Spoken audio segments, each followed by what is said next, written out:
Salut Karim, je suis vraiment content de te recevoir. Merci. Vraiment. Ça fait maintenant une dizaine d'années que tu es dans le circuit. On te resitue toujours un peu avec le film d'Audiard, Un prophète. On dit que là, on commence à t'identifier. Et là, pour l'instant, on te voit partout, hein. Que ce soit Hippocrate. Tu le connais, lui? Il est en quoi? Médecine légale, c'est un franco-albanais. Le docteur Bacha va se détacher de son service pour venir vous appuyer. Ou alors Bac Nord, qui a été absolument le carton de l'année, enfin près de 2 millions d'entrées. Les habitants des quartiers, ils ont même plus l'espoir qu'on vienne les aider, c'est fini. Arrête-toi, discute. Individu en fuite.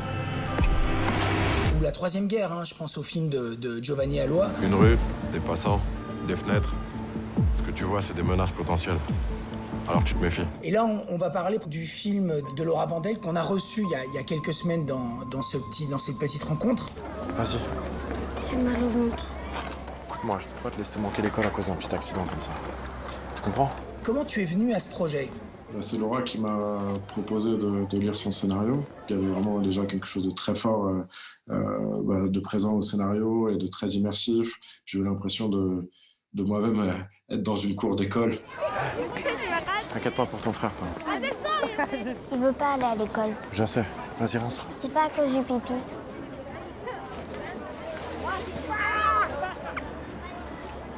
C'est à cause de quoi, alors?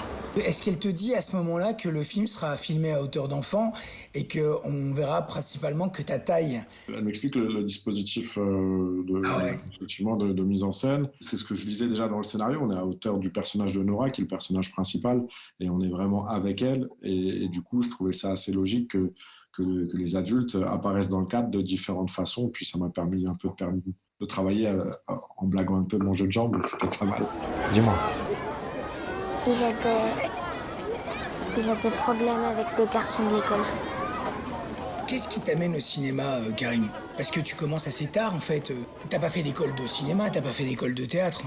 J'ai fait des cours du soir. Je travaillais en fait rien à voir dans des petits jobs et je faisais des cours du soir de théâtre. Et ça me plaisait, j'étais très laborieux. Je n'étais pas un élève particulièrement doué, mais je trouvais ça chouette justement parce que j'étais dans une réalité de travail et que ça me sortait et ça m'amusait déjà énormément. C'est-à-dire, ta réalité de travail, c'était quoi à l'époque? C'était des petits boulots un peu partout? Des petits boulots, agence d'intérim, télémarketing, c'était plein de petits jobs, voilà, et, pour gagner ma vie. Et quand j'ai eu la chance de faire ce métier, et notamment sur les premiers plateaux, j'ai pris un plaisir inouï à me retrouver sur, par exemple, le plateau de Jacques Audiard. Je faisais une silhouette, c'était... Sur Un prophète, hein, ouais. Quand je fais le film d'un prophète, j'ai eu une journée de tournage et puis finalement on se retrouve avec 6-7 jours en plus. Je prends un vrai plaisir à être entouré par tous ces beaux acteurs et puis je vois ce travail de mise en scène et je me sens, je dirais pas à ma place parce que c'est prétentieux, mais en tout cas je me sens heureux d'être là. عشت فلوس لك ياخذ الامام مساد جاي من عندك راهم فلوس ديال الحرام شو طلع من الحرام. Comment t'approches en fait tes différents rôles? Je me concentre beaucoup sur l'objet scénaristique et j'aime beaucoup travailler avec les différents réalisateurs et justement d'essayer de me fondre dans leur univers.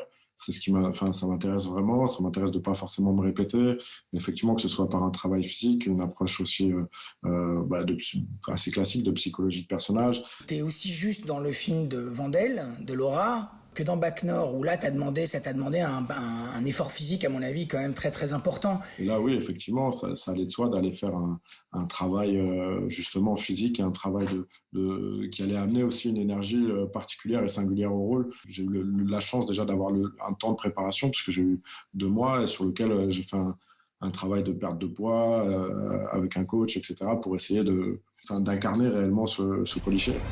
Pourquoi je devrais risquer ma carrière alors que personne ne nous donne les moyens de travailler? Il faut arrêter avec les cités, tout le monde s'en branle. Le préfet, le premier, veut juste faire la une du journal pour faire le beau.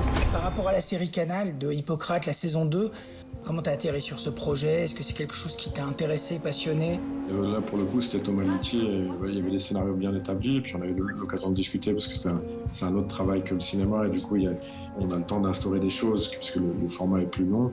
Et c'est vrai que l'écriture de la série et le travail de Thomas Litti, j'ai passé un casting, un deuxième, et puis il m'a fait confiance et je l'en remercie encore aujourd'hui puisque c'est un cinéaste avec qui j'aime tourner et c'est quelqu'un de très agréable et qui est dans la recherche permanente au plateau.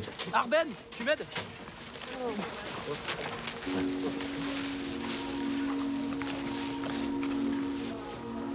tourner. Voilà. Écoute Karim, ça a été un plaisir de te rencontrer, vraiment. Merci beaucoup de m'avoir reçu dans cette émission.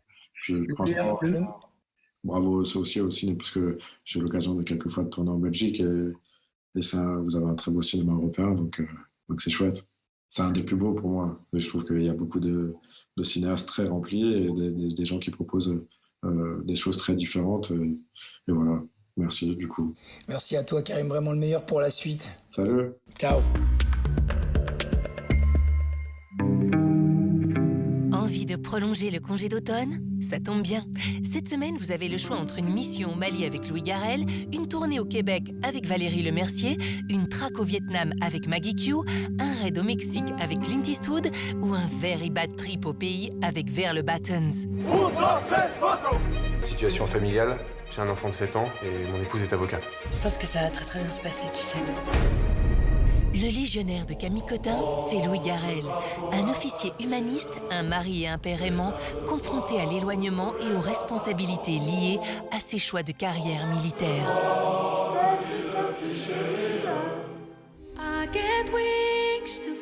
C'est vraiment toi qui chantes là-dessus? Oui. Oui. C'est à toi que je parle, Céline. Aline. Aline ou Céline? Pour Valérie Lemercier, une chose est sûre. Quoi qu'il arrive, the show must go on. Cette fois, son nouvel opus s'inspire d'une histoire vraie incroyable, celle de la célébrissime chanteuse canadienne. Someone killed a friend of mine because of a contract he completed years ago. Oh yeah? Mission Impossible 3, Die Hard 4. Maggie Q additionne les succès internationaux. Why don't you just consider it a mystery best left unsolved? Aujourd'hui, on la retrouve au Vietnam sur la piste de l'assassin de Moody, son sauveur et mentor, campé par un certain Samuel L. Jackson. You're intrigued by her. Curious. You used to be strong, macho. I used to be a lot of things. Macho, Clint Eastwood? But I'm not now. Le mythique inspecteur s'interroge sur sa vie et sur les choix qu'il a faits, et se rend compte qu'en vieillissant, il n'a pas encore trouvé toutes les réponses à ses questions. His name is Macho.